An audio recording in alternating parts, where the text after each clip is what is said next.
As bad as the Fort McMurray fire is, some are saying wildfires like it could be the new normal. For a forecast on what lies ahead in Canada this summer and possibly for future summers, we're joined by David Andison. He's an adjunct professor at the Department of Forest Management Resources at the University of British Columbia. He's in North Vancouver. So, David, what do you make of the comment that this fire could be the new normal? Is that the way you see it? Well, you could argue that we've been dodging bullets for several years now. Last year we had L'Orange as a close call. Year before that, Yellowknife. It may not be a matter of our luck, holding for the next few years. Is that the question might be who's next? And now as we hear that this is 156,000 hectares, that it could double in size, so that's 300,000 hectares just by the end of the day as the temperatures are hot. I mean, that just seems like so massive. How would you describe this fire in Fort McMurray?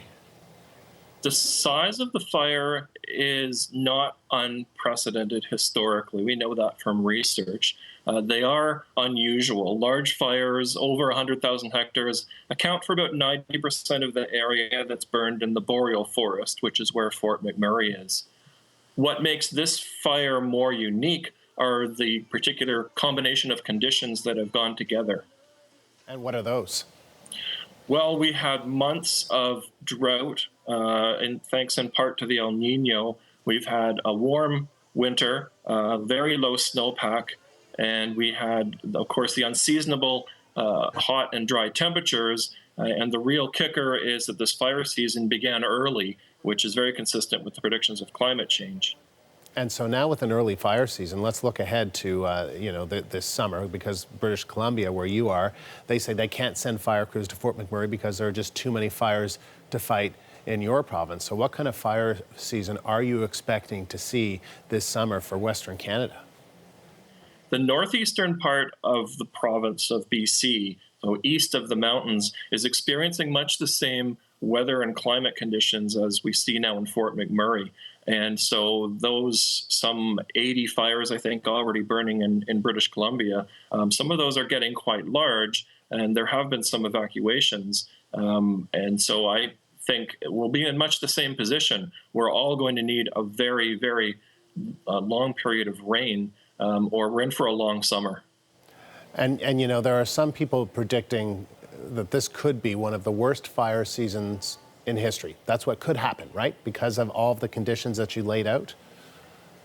Yeah, the early start to it isn't helping. We might get a break in the next couple of weeks because that early growth of vegetation that happens underneath forests hasn't had a chance to flush out yet. And the nice thing about that in terms of fire is that it has a nice high moisture content and much less chance of ignition. So if once we pass that threshold, things might change and we might get a big dump of rain. But if we don't, these drought conditions are just going to last for months. So how concerned are you about that and what could lie ahead? Well, I think it's not even just this year. I'm concerned about the next 10 or 20 years. And that phrase, the new normal, that's being thrown around, that's the main concern, is that we have to start paying attention to not just what happens this year and prevent or dealing with fires as they occur. We have to start to think ahead. And so what do you do? How do you think ahead, and how do you try and stop these crazy forest fires from getting out of control? Well, the only thing we have control over are the fuels in front of the fire. And so the two strategies that would be used would share similar characteristics in that you want to reduce the amount of fuel in front of the fire. The ones that you would do around individual communities, some people call them fire smart programs. Those are the ones where you would be thinning out trees, including harvesting and taking out the vegetation. And that allows fires to, if not stop, at least they're going to slow down and you can get in front of them. We can also do that on a landscape scale. Right now, in a lot of areas in particular, what we're talking about in northeastern BC and in northern Alberta and even northern Saskatchewan, we've got contiguous fuels where there's really nothing to slow the fire down, especially under drought conditions where you get wetlands that are burning just as often as the uplands. So we can break up that landscape using fire management, using prescribed burns, and even using timber harvesting, because of course timber harvesting removes fuel in front of a fire.